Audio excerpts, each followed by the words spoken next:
Hello, this is Jason Straw, and I wanted to go over the opioid crisis and how medical cannabis might help. So first off, we're going to go over the numbers of that opioid overdoses.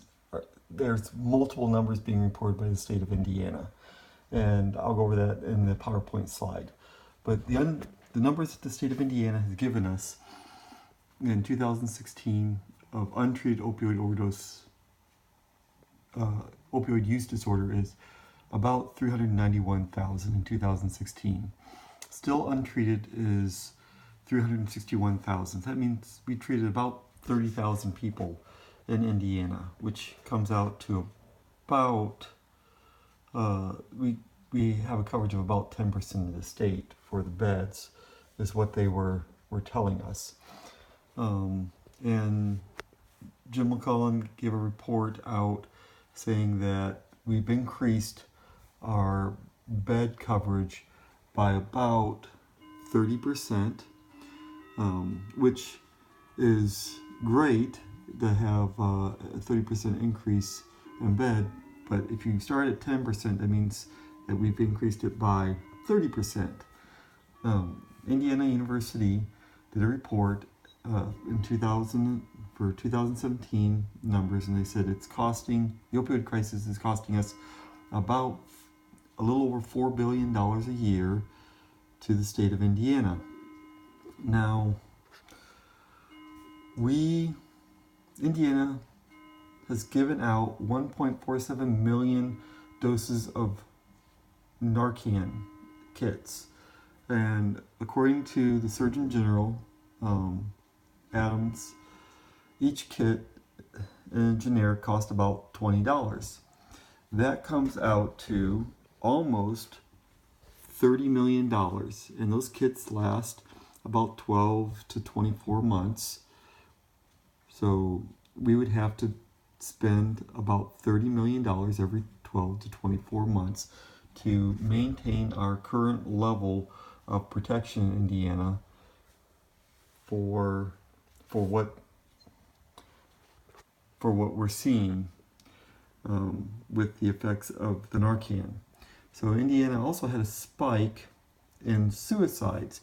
So 2013, 2014, or spike when they passed laws to rein in opioids and pull back the amount that the medical providers could prescribe. It jumped up from 13.6 to 14.5 per 100,000 of people committing suicides. Then it pretty much stayed the same, and we had another spike in 2017, 2018 from 14.7 to 15.7 after they passed another law reining in opioid prescriptions again. We didn't have a replacement for opioids as a pain treatment. So when they reined in these opioids for patients who had no pain, other pain options,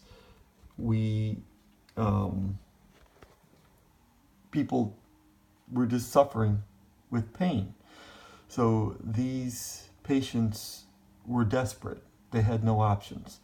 So then, if you look at it, medical cannabis states, when they added their programs, we had a decrease for decreasing opioid overdoses of 7.1% in states that had a medical program.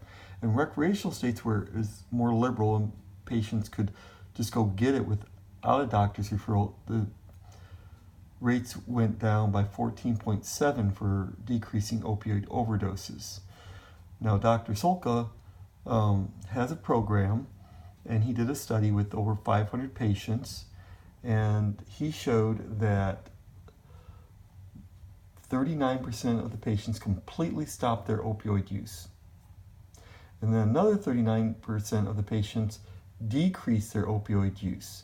That gave us a total benefit of 78% of the patients had a positive outcome for decreasing their opioid use using medical cannabis under his program. That's far better than anything we've had at this point. And I want to show you the references that I have so that you can see them. And they're right here. And I have a PowerPoint presentation that some of the stuff,